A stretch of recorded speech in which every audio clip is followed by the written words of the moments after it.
You know, Mina, the heart statues have one thing going for them, and that's their ability to see purity in many different lights. Like Serena, for example. Her purity is as a goof-off. She purely adores to eat and oversleep and make goo-goo eyes at Darian. But she's not a pure brain, or purely unselfish, or purely coordinated. That is cruel. Moon Podcast Escalation!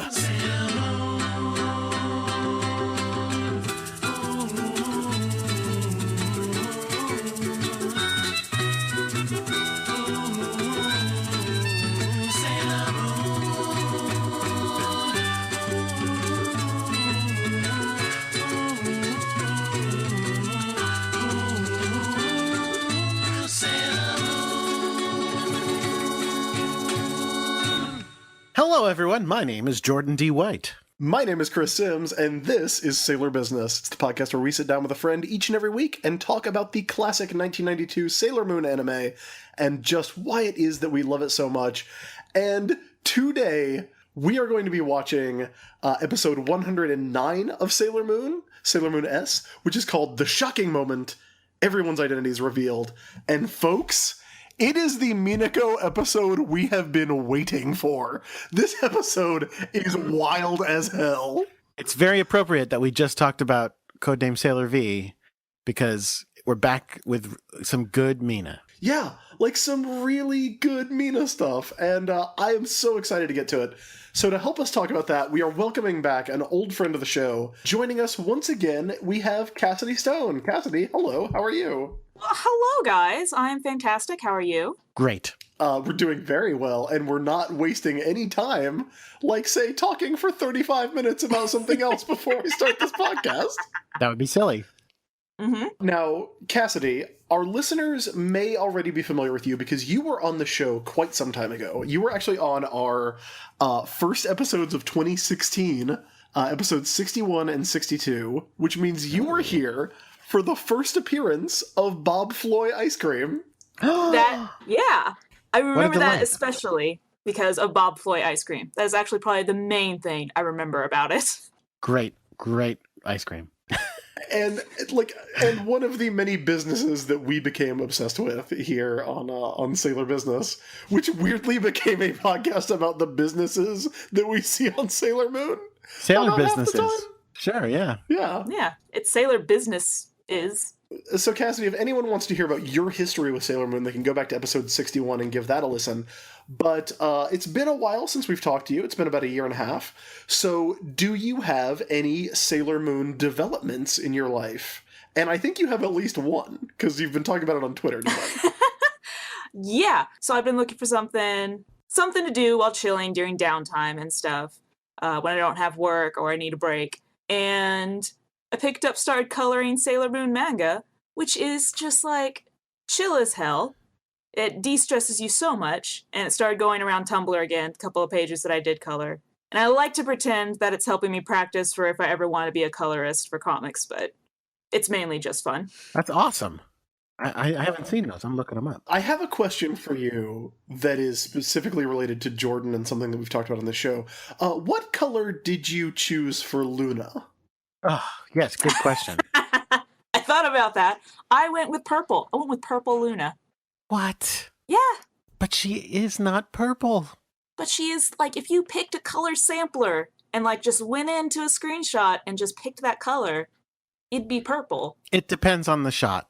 That is correct. That depends on the lighting and all that. But I don't know why this bothers you. I mean, just last episode, you had that Englishman with, like, green mustache and all that. That's weird. Pick on him. That episode is where we learned that apparently my eyes are wrong, because I thought he had gray hair. But Luna is definitely, most of the time, in my opinion, gray, aka black, but they don't want to color her all the way black. Okay, she's certainly not gray. No. Let's say she's certainly not gray. We will watch the episode, and throughout, when she is on the screen, I will point out what color she is. It's gray. Luna is clearly a black cat, but yes.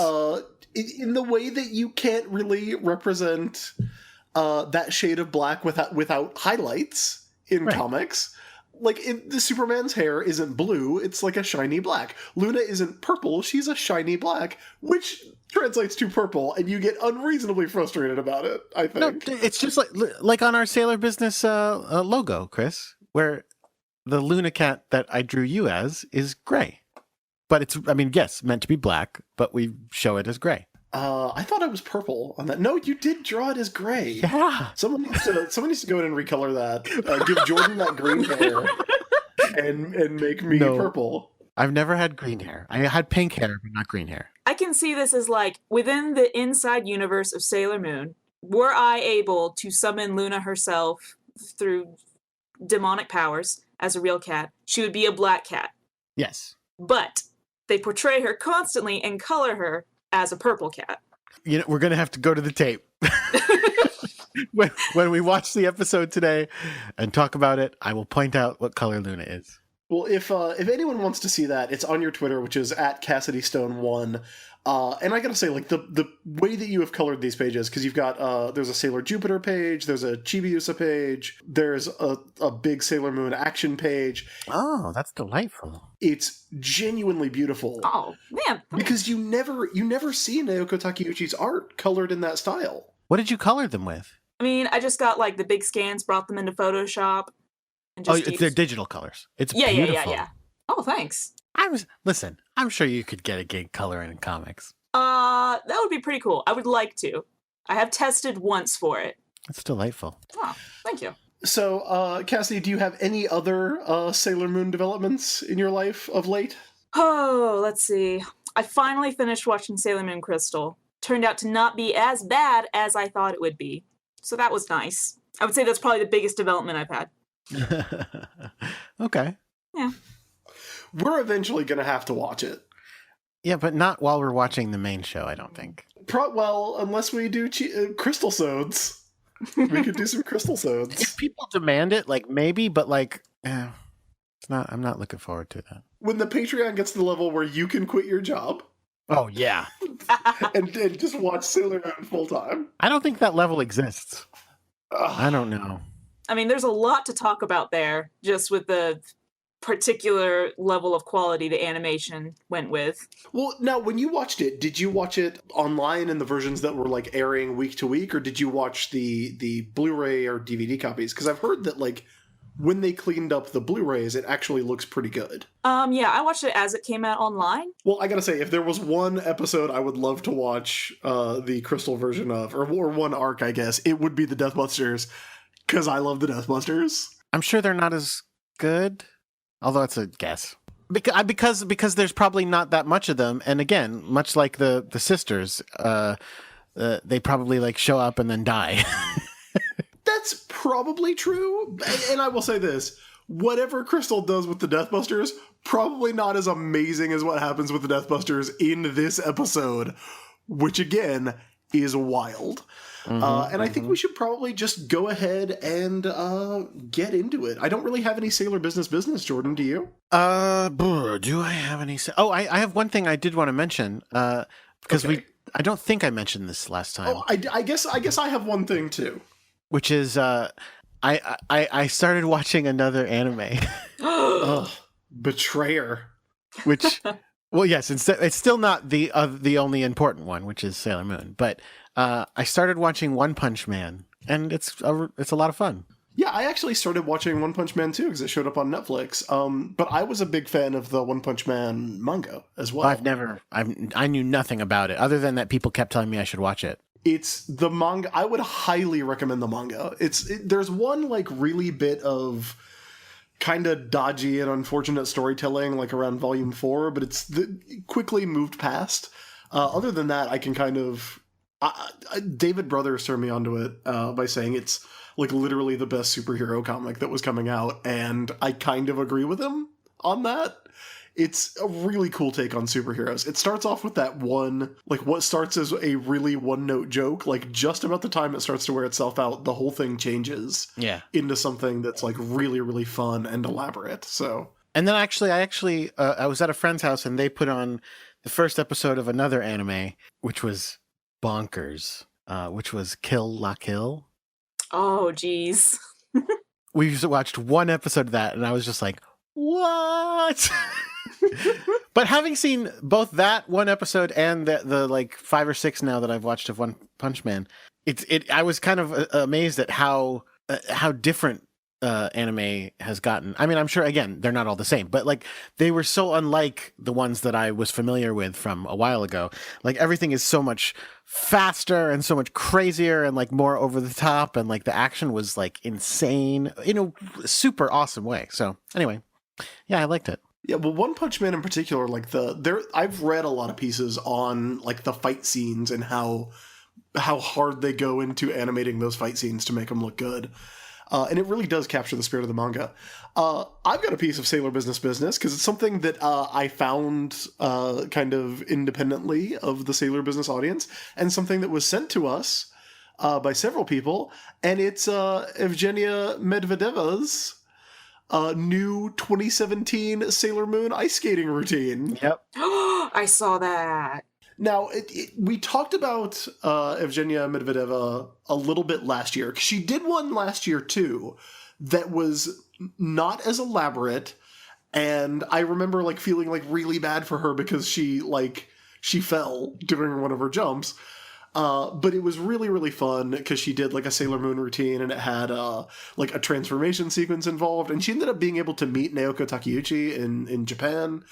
But I guess this week or last week, she did a new Sailor Moon routine that is like above and beyond the original one. Now, Jordan, did you watch the new one? Oh yeah, it's great. She starts off asleep as Usagi. Because she's Usagi throughout the whole thing. And she starts off like under a blanket on a pillow on the ice.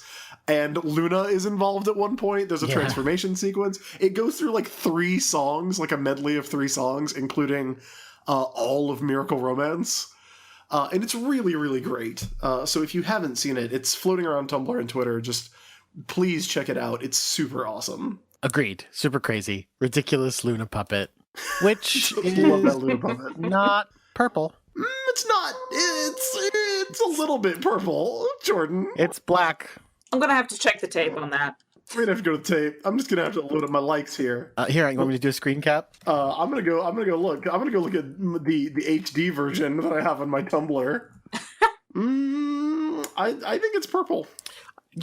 Check your eyes. I'm very upset that I'm gonna have to go with black on this one. Yeah. Yeah. No, it's black. It's black. Yeah. But it's absolutely fantastic. So definitely check it out. It's really, really fun. And with that, I think we're just going to go on and go ahead into the episode.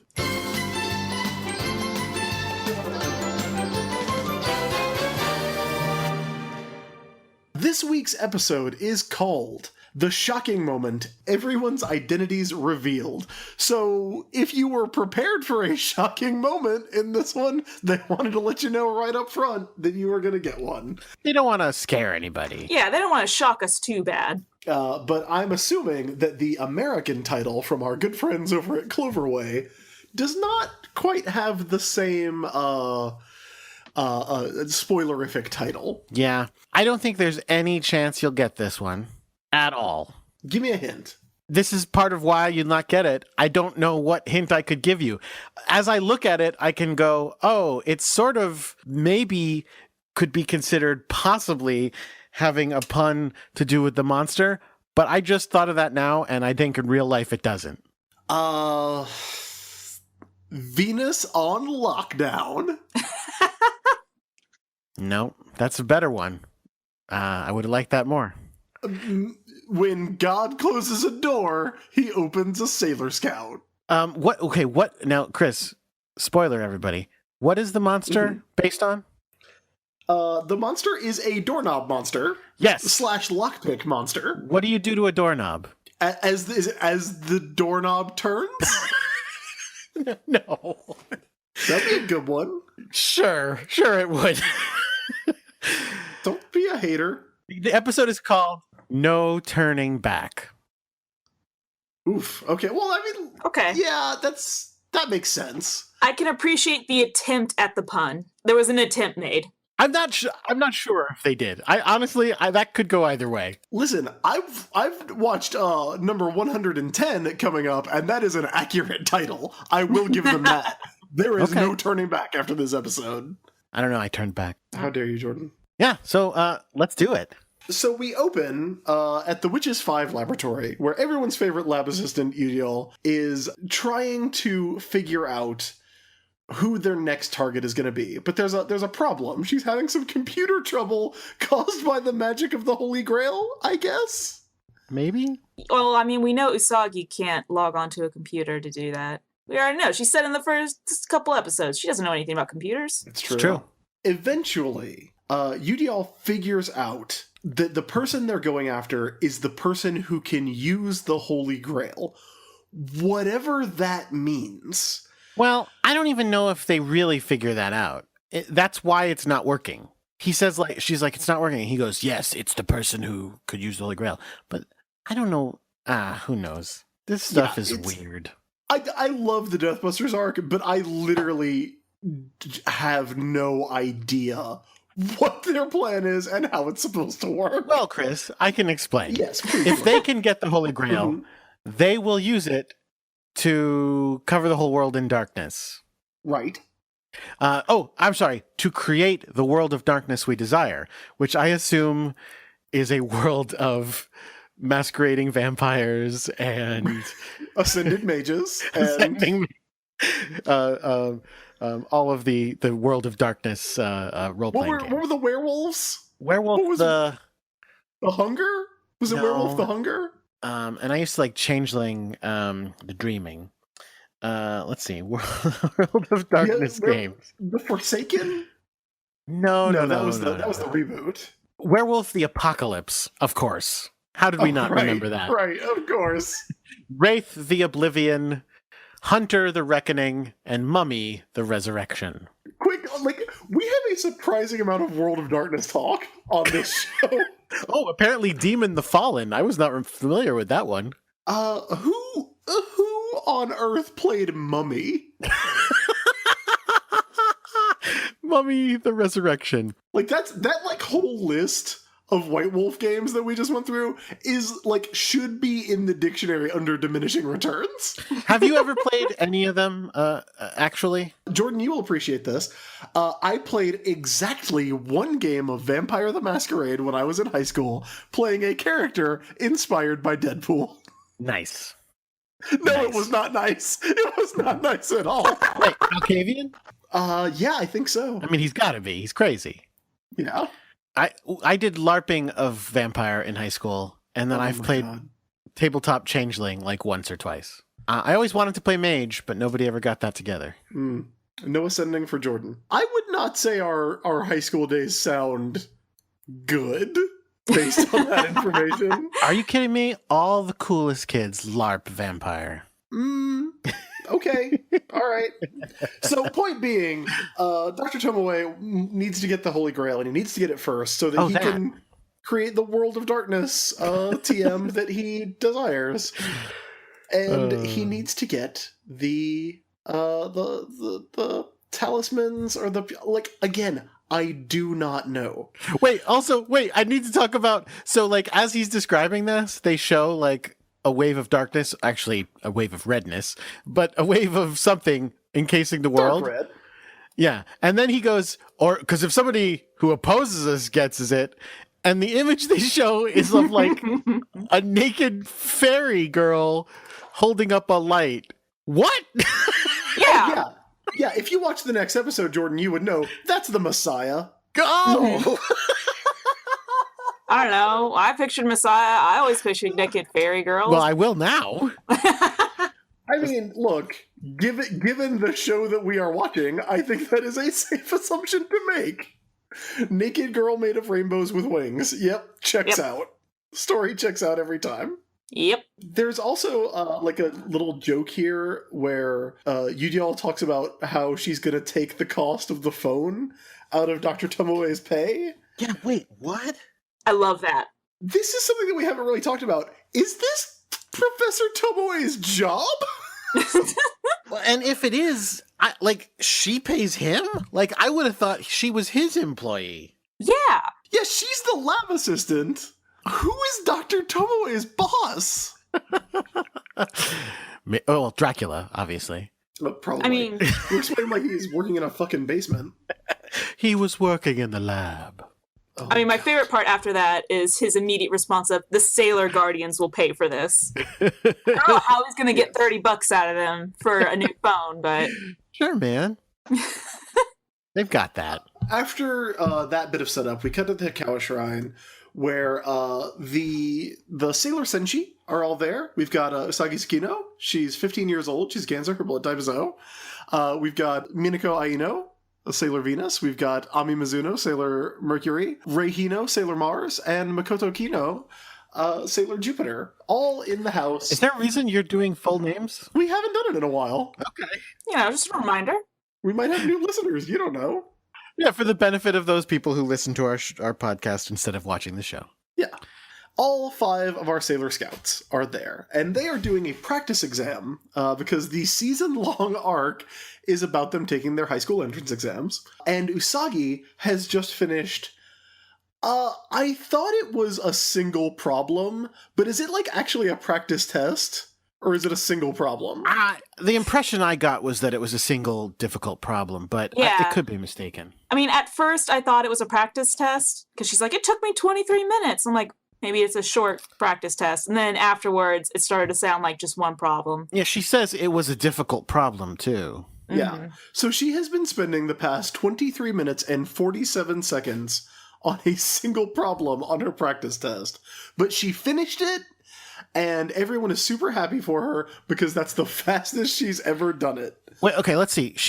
Chris, how old is she? She is 15. And so she's in, what's the American grade equivalent? Well, she is in her last year of middle school. So I believe she would be in I think she's still supposed to be in 9th grade. So that would be 9th grade. Okay. I'm trying to think what kind of math we're doing in 9th grade. Probably algebra. I think she would have gotten to that by then. Yeah, so she's probably doing an algebra problem, which can get complicated, right? I mean, yes. I've never related to Usagi more, having to take almost half an hour to do one problem in math. Yeah, for real. But there is a problem. After she thanks all of her friends until she couldn't have done it without them, Ami reaches over and points out that she actually got the answer wrong. Yeah. Yeah, still, I've never been so sympathizing with Usagi before this moment. Yeah, there is a beautiful moment where Usagi bursts into tears and just says, "Why? Why?" Her head is enormous in this scene. Usagi's drawn in a completely different style than all of the other girls in the scene, and it's kind of amazing. You can see all 5 of them at once, and her head is just twice as big as everyone else's. Ray really gives her a bunch of shit, but also, to be fair, she is crying all the time after spending 23 minutes to get an algebra problem wrong, so you can understand her frustration. But what Ray is upset about is that Usagi is claiming that she is suffering so much through this test when, as the other Senshi know, she has suffered so much more as Sailor Moon. Right. She's had to watch everybody get crucified, she's been attacked by monsters, and most recently, she had her pure heart ripped out. Gosh. In that episode. I'll tell you, that probably doesn't feel good. Do you have any thoughts, Chris, on what it would feel like to have your heart ripped out? Well, it probably wouldn't really stop you from doing anything, I don't think. Are you sure? Because I think it might feel as bad as trying to drink a whole bottle of water at once. Yeah. And then maybe on top of that, eating about 10 rice balls. So yes. it feels like you're just really, really full. Apparently. That's what happens. That is how the Sailor Scouts describe it. And I don't know why we have that Arthur meme when we have this slow panning shot of frustrated Minako Aino just with her eyebrow twitching as we slowly pan over her.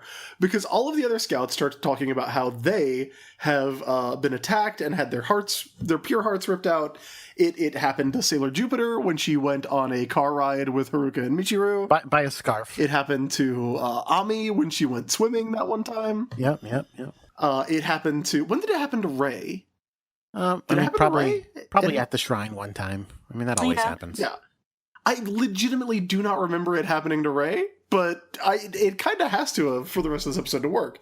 Because it turns out, and this is going to be our driving plot for the episode, Minako is mad because no one has come after her pure heart. That makes sense. She thinks they don't think that she is pure. That makes sense. I would be upset over that too. What? Why wouldn't you? Like, well, my heart's not good enough to maybe hold a talisman. It's not pure enough. I feel like maybe she shouldn't be jealous that all her friends got attacked by monsters and almost murdered. Yes. No, I respect this. This makes total sense to me. I would be this petty. So Mina is doubly upset because she quit there's a great scene where she's talking to Artemis and she's like, yeah, nobody's coming after my pure heart. I fucking quit volleyball, which is the only thing in this world I like, to be on this stupid superhero team. People can tell me my heart's not pure. And then she goes to the gym and just smacks the shit out of volleyballs for like 20 minutes. When she's sitting on the swing being sad on the dub, Artemis comes up and goes, "Is everything all right, Mina?" And she says, "I'm totally in Dumpsville, Artemis." And totally in Dumpsville. And Artemis during the conversation in both versions in the subtitles as well. There's a part where she expresses that. I mean, they never came from my pure heart. And Artemis is like, well, maybe you don't have a pure heart. And she shoots him the most deadly look. That was brutal, Artemis. Like, why would he even say that? What a fucking dickhead he is. Like, maybe you're just kind of a shitty person. I don't know. So Minako goes and practices volleyball for a little while in her volleyball uniform, which is hot pants and a 3/4 sleeve polo shirt with an S on it that makes her look like she's a weird alternate universe Jughead. Oh. Then she realizes after she finishes spiking an entire thing full of volleyballs that she has previously sent one directly into the face of one Usagi Tsukino who has come to talk to her friend. Yep. She looks great. She may or may not have lost a tooth from the Yes. volleyball. She's She covered definitely in lost a volleyball tooth. welts and is missing a tooth. It's pretty classic. And she says, "No, I came to cheer you up." Her and the cats, because obviously Artemis spilled. Just want to point out, Luna, gray. Dark gray in this scene. And I really like this because Mina tries to play it off, but keeps staring off into space. Like, she'll be like, "No, it's fine. I'm just like, I was just goofing around when I said I was mad that a demon never comes after me. But I mean, I don't know what the fuck is wrong with my heart that they don't think I'm pure. Yeah. I will murder them." And she gets really shadowy. It's really good. Agreed. Yeah. And then she does it again when they go to the Crown Game Center and she's playing the crane game to try to cheer her up. Yeah. Where, by the way, Luna is gray. There's a screenshot for you. Oh my Oh, god. jeez. What have we done? What have you done and what have I done, Cassidy? That we must include this. I don't know. Do we need to we're just gonna have to build a color chart. There's no way that's purple. Look. No, but there have been very purple Lunas in this show, and you cannot deny that. Yeah, so here's the problem. I Googled it while we were talking about it before. Google image searched. And the problem is that at some point, it is definitely a fact that at some point, someone involved in Sailor Moon made a decision, hey, guess what? Luna's purple. Because at some point, all of the toys and plushies and everything are definitely super purple. And I think she is actively purple in Crystal. I have some keychains sitting right here, Jordan. Yeah. And these were part of the box that was sent to us that had all the Sailor Moon merchandise from Liazumi. And I have a Sailor Moon keychain, a Sailor Venus keychain, and then I've got one that has Luna and Artemis. Yeah. And I was thinking, like, oh, I'll send the Luna and Artemis one to Jordan. But it's a purple. It's fucking purple as grape juice. Listen, it's okay. And I was like, I'm not dealing with this guy opening this thing up and going like, oh, it's a purple Luna. The singing Luna is also purple. Like, again, like I said. I hope he was singing in huge quotation marks. Yes, sure. All of the Luna merch is purple, other than the shirt that I have, which is black. But I'm just saying, like, in the actual cartoon, I don't think she's purple very much. So Usagi and Minako are at the game center, and Minako is playing a crane game that's full of these weird, genuinely hideous dolls that are probably a Japanese thing from the 90s that we do not know about, I guess. I would love to hear if anyone knew what they were.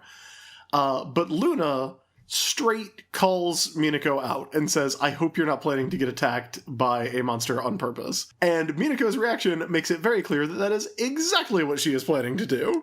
Right. Mm-hmm. Usagi starts, grabbing her, and their heads get super huge, their eyes get super huge, and... like, Minako's are just, like, big, wide eyes with tiny dot pupils, but Usagi's are these weird alien tear eyes that are horrifying. I love this. I love this whole shot. It's pretty fantastic. And eventually, Usagi starts, like, grabbing her by the throat and throttling her against the machine, which clears it out of these awful, awful dolls. Yeah, they accidentally use the crane game. Like, it's not like she smashes it open and the dolls come out. They accidentally hit the buttons, manipulate the crane thing so that it reaches down and grabs all of the toys at once, which is not possible. No. Not since Crane Game Joe have we seen someone dominate a crane game like this. Is this his secret? Just slam against it. I know. My sisters and I were doing it wrong the whole time. We used to set ourselves up strategically around the machine to get like a perfect 360 view of what to do. Wow. And did you win? Yeah. Okay. I feel like Motoki should have come out at this point. Like Motoki should be like, hey, don't choke your friend. Again, like, don't choke your friend in general, but definitely don't choke your friend in front of the machines. Thank you. Maybe I'm giving Motoki a little too much credit for running this business. He was busy talking to his girlfriend in Africa. Oh, yeah. Do you mean Darian? Wah, wah. Do you mean his boyfriend in Tokyo? Is that what you mean? Where is Darian in this episode? That's a good point. Not here. Yeah, I totally forgot about that guy. I didn't even show up bother at to all. load up the Tuxedo Mask musical sting in the soundboard because I knew that dude. Aw. That dude ain't showing up this week. Ain't showing up next week. Oh, spoiler. We do get a little mention of him here, though, when your favorite character, Jordan, Luna the Purple Cat, makes some. Okay, Chris. Okay, you know what? I was gonna let it go, but now you're getting it. Because behind the scenes, inside Sailor Business, we had to take a pause for a moment for technical difficulties. And while you were gone, Cassidy and I started talking more about Luna's color. And Cassidy said she looked at screenshots of Luna. And what did you say? I said my faith had been shaken to its very core because she definitely just wasn't as purple as I remember. And now I'm really confused and questioning a lot of decisions I've made in my life. Well, I think you have made the correct decisions. But regardless, your favorite character, Luna, really offers some words of encouragement in this scene, doesn't she, Really Jordan? crappy. This is some pretty crappy stuff.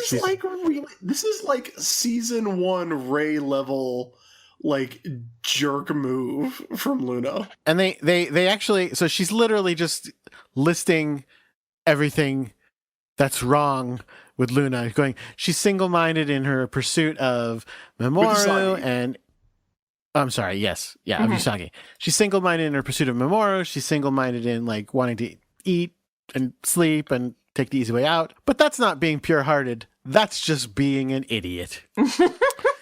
That's a dick thing to say. And I should point out, she says similar stuff in the dub, except in the dub, they're talking about like, she says something like, well, it's interesting. They're the definition of pure-hearted that they go after, because Usagi's just like pure in her ability to slack off and stuff like that. Yeah, like linking it to the pure-heartedness. Yeah, Luna's in full lecture mode today. Yeah, the cats are just being real dicks this episode. Yeah. They really are. And like, I feel like that's a mean thing to say. That's also like a really dangerous thing to say when you know you're saying it to the person who's going to be queen of the universe. Like, off with their cat heads. Yeah, like, I would not be surprised if we do not see Luna in the future of Crystal Tokyo. Oh, we didn't. We didn't. Yeah. Oh, Talk shit, get exiled from the Moon Kingdom. Okay, That's the exiled. rule. All right. That's true. We only I was see her worried. daughter. Well, and we see the scouts and her husband. Well, we see like Luna's daughter Diana. Oh, her. We know In the future? she's Oh, because She's very purple.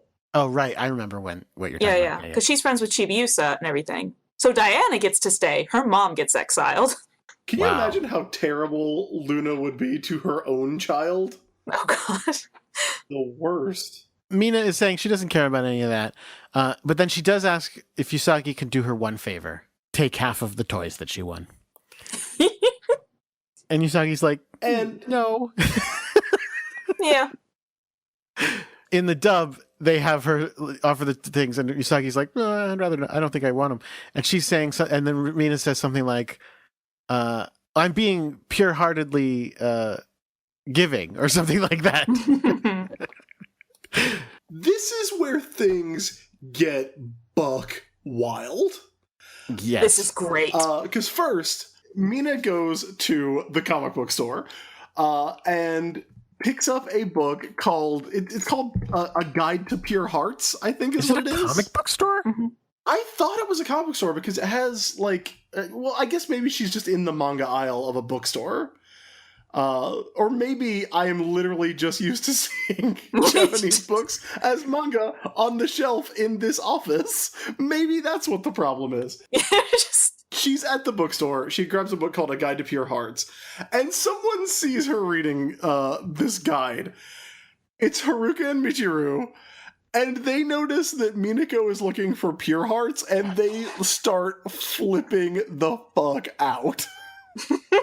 But Yes. like in a very watercolory, sort of beautiful way. Yep.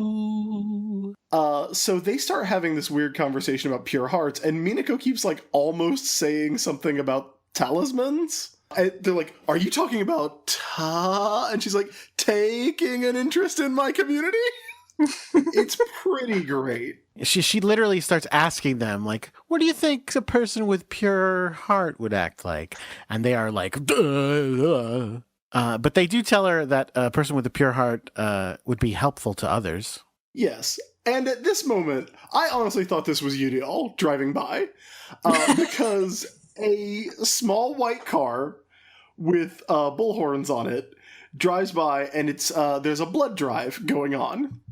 So then, what happens is that Minako disappears, and then you find out that Minako starts lying about her age so that she can give blood every day.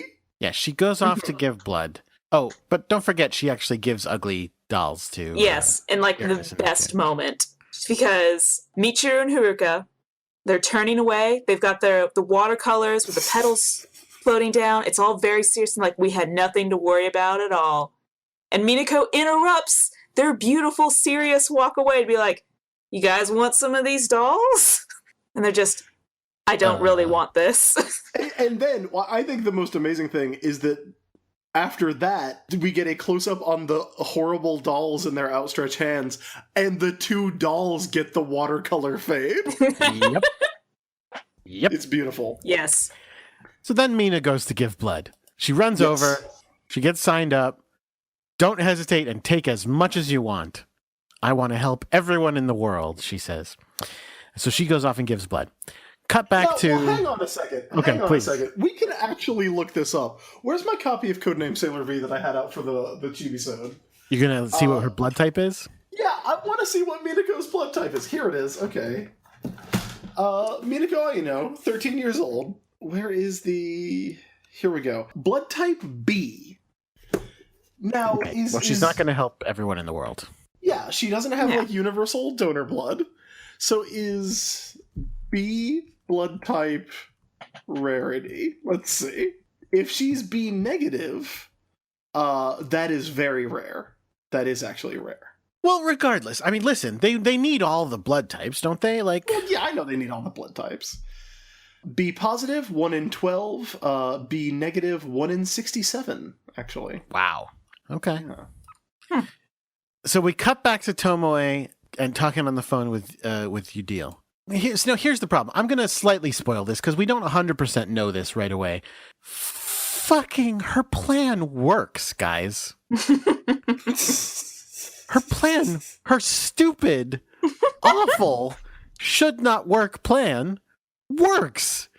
So Udil is going, well, yeah, we've got a ping on the old computers there. I'm a little worried about the Sailor Scouts. And Tomoe goes, no problem. I got the perfect idea for a diamond. And you see a close-up of the oven, and then this big corner comes in, and it's going clunk, clunk. It won't go in. And then he was trying to put an entire door into the oven. It's amazing. Because the oven is magical because the oven makes monsters, but the oven's not so magical that like you can just put a fucking full-size door into this oven. No. So then we get a close-up of him sawing around the doorknob of the door, and then he puts just the doorknob part of the door into the diamond oven, and he cooks up a little diamond. So yeah, so we have a doorknob diamond on the way. We know about that. And I believe that brings us to our act break, right, Jordan? No. Now we get the part that you were talking about. We get confirmation that she's lying to them every day, saying she's 18. Every day she's giving blood and just kicking back and looking like it's the best thing that's ever happened to her. Yeah, we can go ahead and say she looks relatively orgasmic at the act of giving blood, right? Yeah, sure. Mm-hmm. So that brings us to our act break.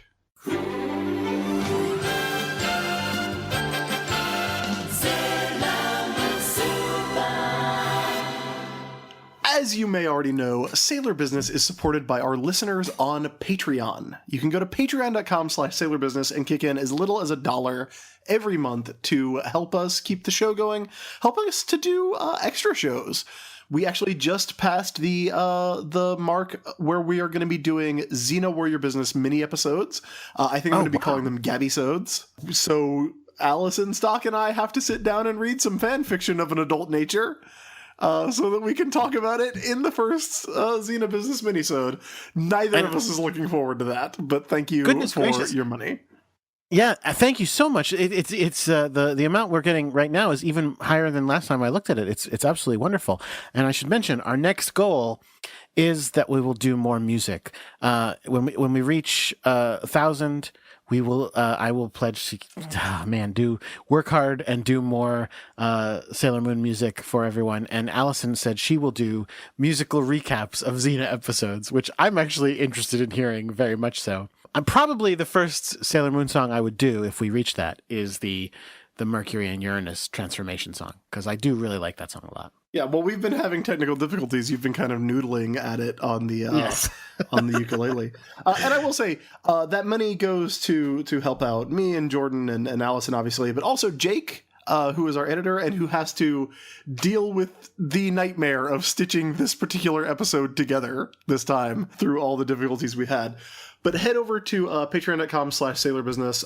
Our next goal is the musical business stuff, and then I think the one after that is that I am going to be streaming or doing videos of some kind where I play through the Sailor Moon and Xena video games, including Another Story and the beat-em-ups.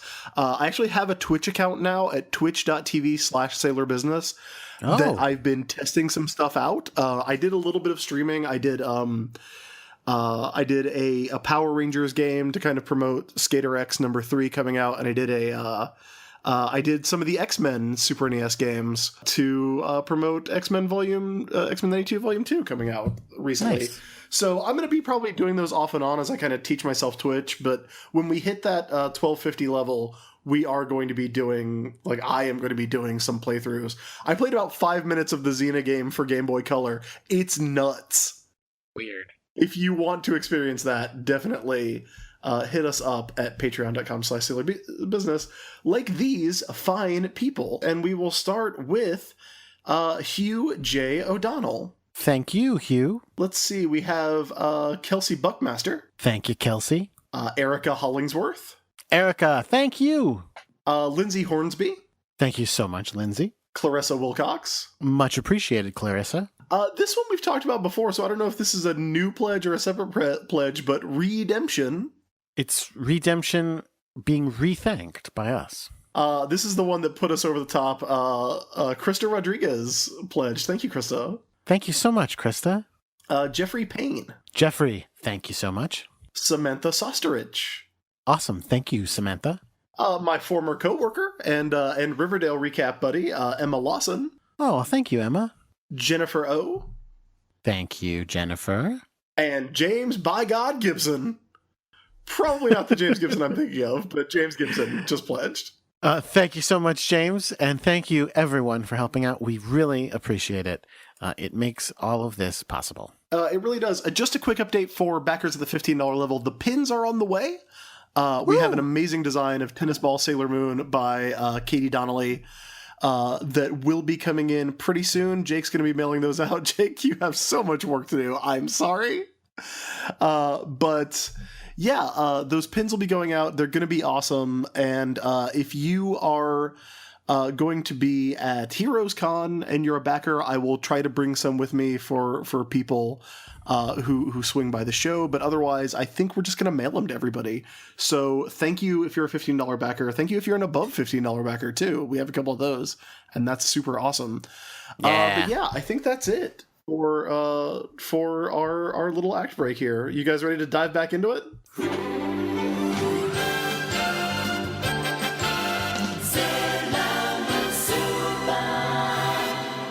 This week, the S is for stupid plan. How about the S is for stop having your body drained of blood on a daily basis? That's horrifying. This scene rules. Okay, take us through it, Jordan. Oh, wait, hold on. Actually, this isn't the scene I was talking about, because guess who I'm looking at right now? What is it, Luna? No, it's Darian Shields. What? Oh, wait, does he show up in this episode? Yeah. Wow. Usagi, or Serena, is chatting to him about how crazy it is that Mina's doing this, and he's given her advice. That's right. I forgot that he actually Tuxedo Mask doesn't show up, but Mamoru does.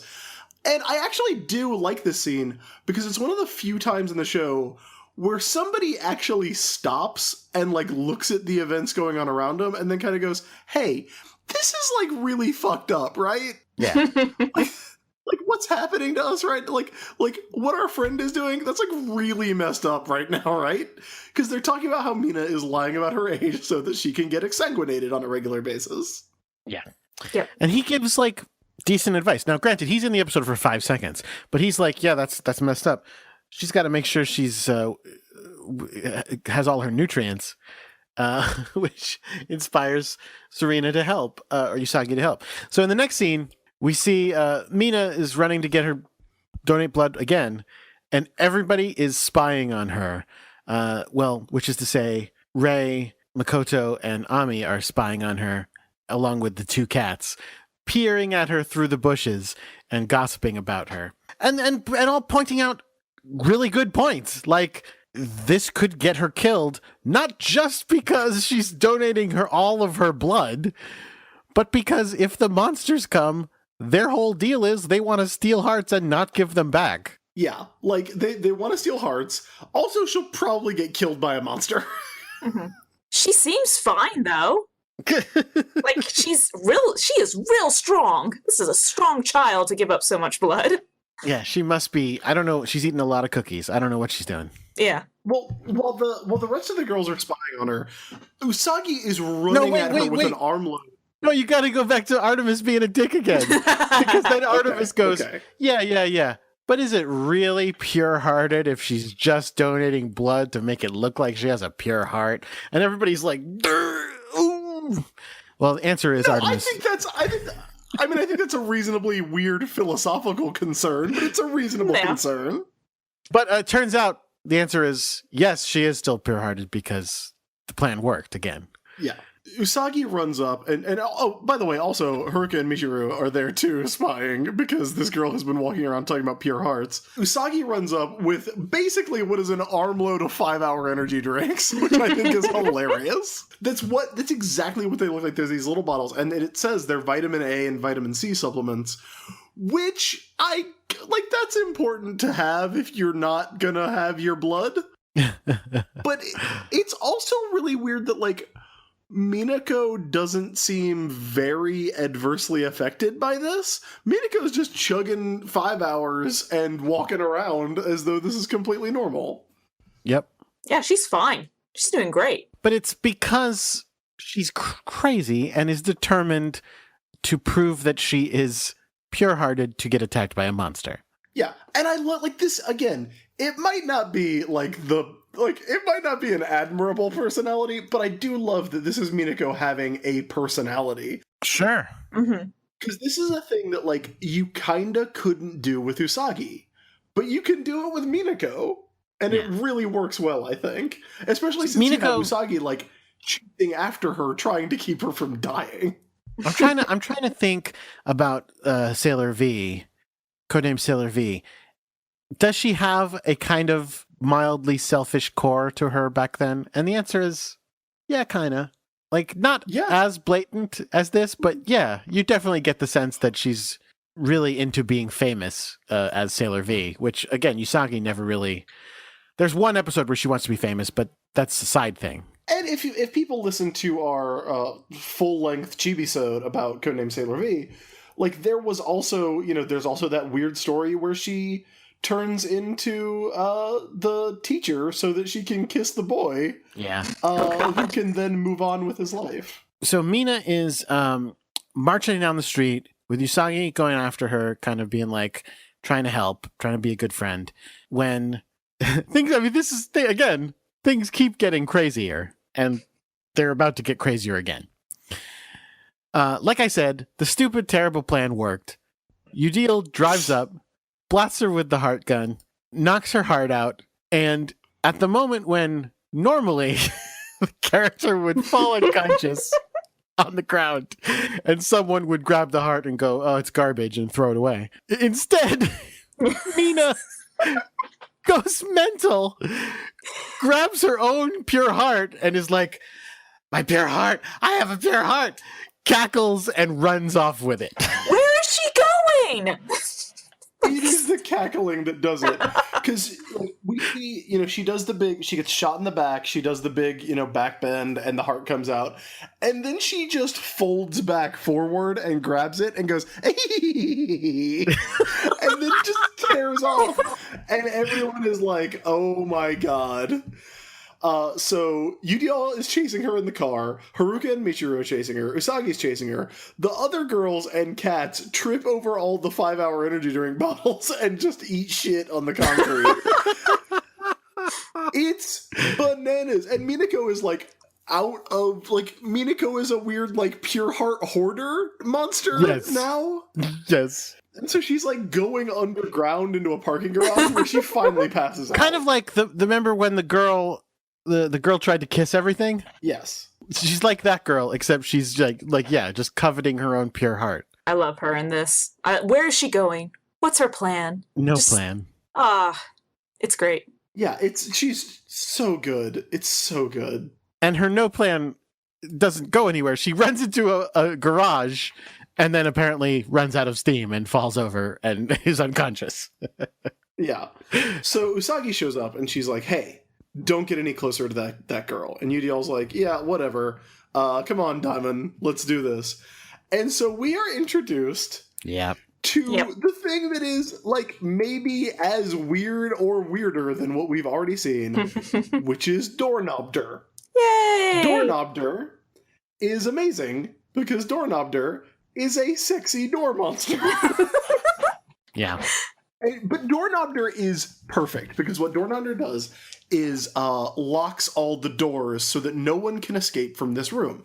So it's Yudiel, Usagi, Minako passed out, Haruka and Michiru, who showed up kind of like in hiding. So no one can leave the room because Doorknobder, who has like a door shield on one arm and a giant weird lockpick tool on the other and a doorknob in her forehead, has sealed the room completely. The catch is that Doorknobder is terrible at fighting. Yeah. And says to Yudiel, she's like, hey, by the way, I'm a doorknob. I am not good at fighting. Yeah. She tells her multiple times, like, I'm not very good at this. Yes. Please don't make me do this. And when she's going to end up having to fight Sailor Moon, her battle cry is, reluctantly. Chris, I want to take this opportunity to call a chibi fashion corner. Okay. To talk about Michelle and Amara. To talk about Michiru. You talk about Haruka's amazing, late 80s music video outfit. Yeah, that's the main reason. I mean, Michiru has a delightful ribbon in her hair and has her hair up. It's wonderful. She's got it. Michiru actually has like a cute little updo that's really nice. Haruka. What color green is that? I was going to say lime green. It's not quite lime. Yeah, it's a pastel lime green. Yeah, pastel lime green suit with it's a jacket and slacks, a black shirt, and a crucifix, a big old gold crucifix. Cassidy, do you have any thoughts on these outfits? I mean, okay, obviously Michiru looks amazing, as she does. Haruka, sometimes people make mistakes, and we still love them, we still admire them, and we respect that they're at least keeping themselves safe from vampires. Yes, I was going to say, Haruka is dressed for a night out at the Bronze. Yes! She's literally dressed like Pastel Angel. Angel couldn't wear that cross. I guess not. I guess that's true. But yeah, Michiru, like, I really like this outfit for Michiru too, because she's clearly like, this is Michiru dressing down. Like she's, I'm just gonna be a slob today, and like still looking amazing. She's wearing like a, is it a peach skirt, which is kind of weird looking. It's like very loose fitting, like flowy kind of hippie stuff. But point being, Usagi, Michiru, and Haruka can't leave the room. Right. Which means that the shocking moment, everyone's identity is revealed. When they transform, they have to transform in front of Yudiel. So rather than let Yudiel grab Minako's pure heart, Usagi transforms in front of her, revealing her identity. And we get the full transformation sequence. How can it be? So not only does Yudiel find out, but Haruka and Michiru find out that Usagi is Sailor Moon at this point, too. Correct. Mm-hmm. And then they went, oh, right, I was calling her Moonface. Now that makes sense. That's dub only. I know. And they don't actually say that either. This is where Usagi transforms, and this is where Yudiel's like, all right, Doorknobder, take her out. And Doorknobder's like, I just locked doors. And has to jump into battle. And honestly, does okay for herself against Usagi. She literally, Doorknobder carries a big metal door as a shield and just slams it into Usagi's body, knocking her onto the ground. Well, actually, she blasts her onto the ground. But she's on top of this metal door, pinning her to the ground. And she keeps lifting it up and slamming it down on top of her. And I was like, that's a really, really painful looking experience. I do not like that. Yeah, so Udio reaches for the Pure Heart again, and we get, oh god, I should have put the tuxedo mask sting in here, because we do get, like, a sudden, like, flash and rose petals. The rose petals come from fucking nowhere, by the way. The rose petals come from Mishiru and Amara's general mystique. Yes. They have thrown the hideous doll at Udiel, and Sudiel is like, no, Doorknobder, go take out these two normal people. Wait a minute. And Doorknobder's like, okay, fine. I just realized this is days later. It's at least, it's at least like 2 days after. You're still carrying him around. What is going on? So anyway, yes. Then they transform. Wonderful song.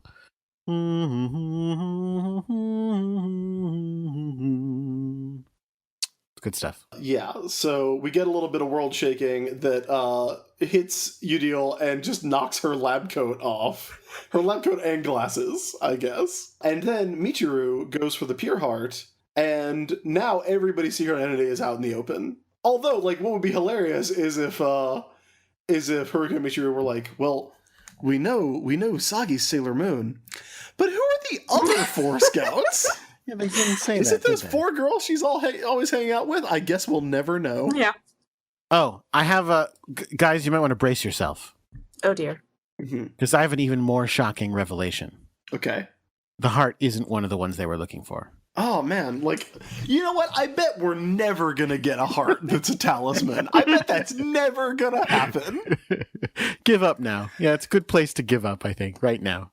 Now, here's a part that I am surprised you didn't bring up, Jordan, because at this point, the other 3 Senshi arrive, and they're trying to break down Doorknobder's door that is sealing the... Yeah. Oh, it's fantastic.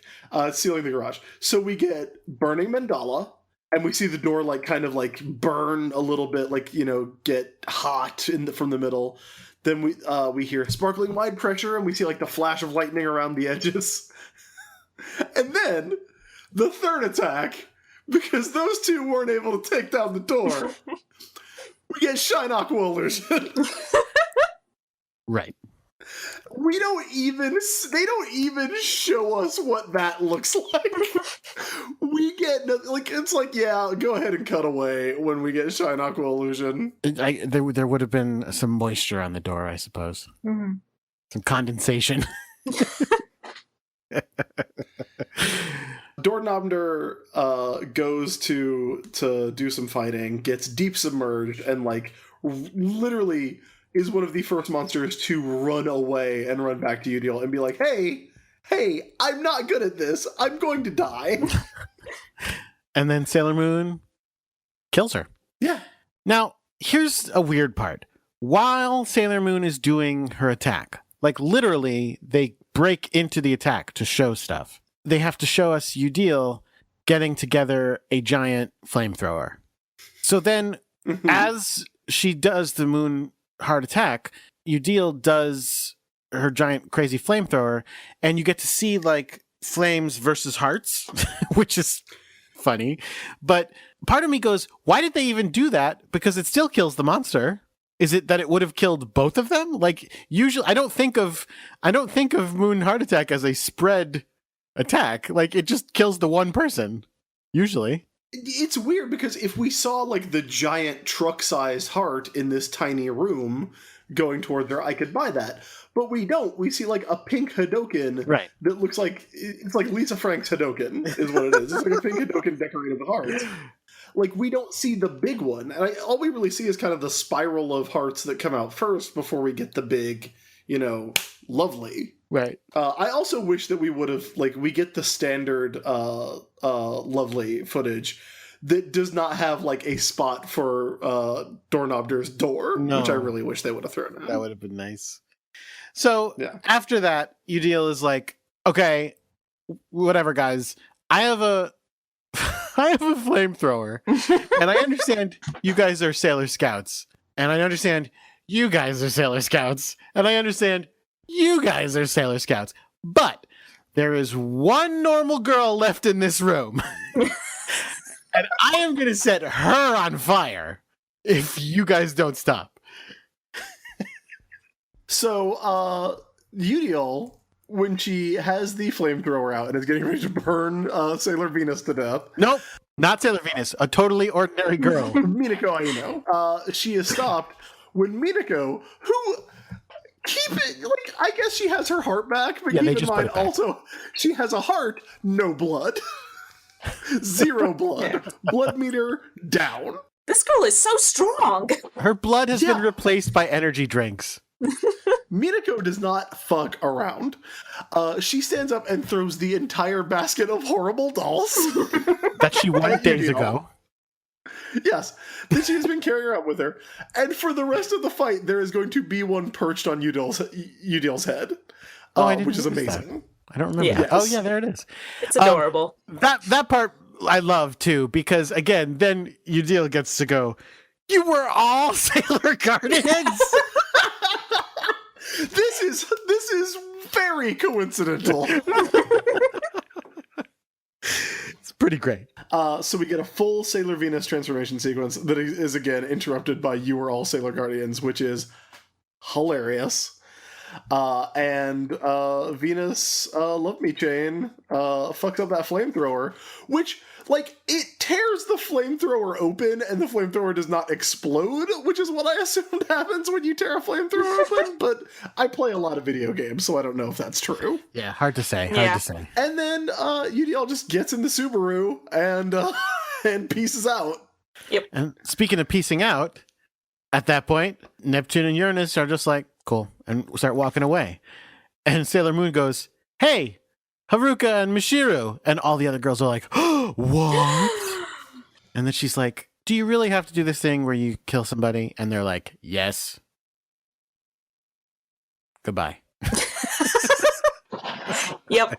That's it. Although I do love Makoto is like, I can't believe that they were Sailor Uranus and Neptune all along. I'm like, really? Is that unbelievable to you? Because Haruka and Mishiru are so nice, and Neptune and Uranus are so mean. It's so weird because we're gonna see, spoiler warning, but next episode we're gonna see another Sailor Scout show up, and it's gonna be a Sailor Scout they've met before as a Sailor Scout, and there's still gonna be a big "Who are you?" moment because they're in a different jacket. All right, well, spoiler, but I look forward to it. All the scouts watch as Neptune and Uranus leave, and then Neptune and Uranus have a moment where they're like, "Oh, I can't believe we blew our secret identities that are so secret." And Michiru's like, "Yep, no regrets, YOLO." And that's the end of the episode, which means that it is the time in our episode where we talk about what we learned. It's time for Sailor Business Says. Cassidy, what did you learn from this episode of Sailor Moon? Let me tell you, I learned that if you want to have a pure heart, you gotta donate that blood. And I don't mean just once, you gotta donate all of it. All of that blood's gonna go. Don't need it anymore, get it out of there. Give it to somebody else. It's the only way. I'm guessing she never donates blood ever again for the rest of her life. She proved her point. She's done. Jordan, what did you learn? I learned that Professor Tomoe is a really big White Wolf fan. He's going to make everybody play World of Darkness. What did you learn, Chris? I learned that the human body is an amazing thing because even without a heart or blood, it can still run like a good 100 yards before it passes out. Oh, yeah. Oh, yeah. And also will survive and be fine. Yeah. Sure. So yeah, I love this episode. I don't know if this might be one of the first times that our show is more reserved and just less wild in general than what was on television. I would highly recommend this episode just to see all the goofball stuff that's going on in here. Because I mean, again, spoiler warning, it's gonna get real serious next week. Aww. Yeah. I mean, Udiel's still fun. Well, Udiel's still fun, but we get I mean, look, again, spoilers. We're gonna get to see a really sad moment for Udiel to kind of start everything off. like just a I mean, like UDL dealing with a hostile workplace environment. All right. We'll All right. get there next week. yeah. Yeah. Let's just But enjoy. this Let's one- enjoy this week's goofs for now. This was an episode all about Mina, and Chris, you loved it. Yes, this is the best Minako Spotlight episode we've gotten ever. Better than Nurse it's- Mina. I think better than Nurse Mina. The Nurse Mina episode could have been a Sailor Moon story, honestly. Sure. But this one, I feel like Mina has a unique personality. She's treating... Like, I love shows about someone kind of realizing a pattern about the show they're on. So when she's like, hey, you five have all been part of this plot. I haven't been part of this plot yet. Like, I think that's really fun and cute. So much really good stuff. Cassidy, thoughts on the episode? I love this episode. I'd remembered it vaguely, and it's even better than I remember it. It's full of, like, so many goofs and jokes, and, like, I'm really glad y'all got to it, because, you know, the Mina, block of wood, all that goodness. And this one is, like, so much better at finally giving her a personality and letting her really shine through. And I hope it continues. I don't remember if it continues or not. Yeah, I would love it if we finally got like a run of Minako episodes that were where she had this kind of personality. And I think it's really fun that Jordan and I got to do this right after rereading Codename Sailor V too, and just talking about how much personality she has there, which really lines up here. Yeah, and you know what, Chris? I said to you, maybe we will read this and love her, and then bring that back with us to Sailor Business. And you said, no way. Turns out you were wrong. I did. I was like, no way, Dweezil. Leave her in Dumpville. Oh, I did think of one thing wrong with this episode. What? Just Only one, yeah. one? Just Okay. one. My favorite character didn't appear in it at all. Is your favorite And character who is your Chibi? favorite character? It's Chibi-Usa. Oh my goodness.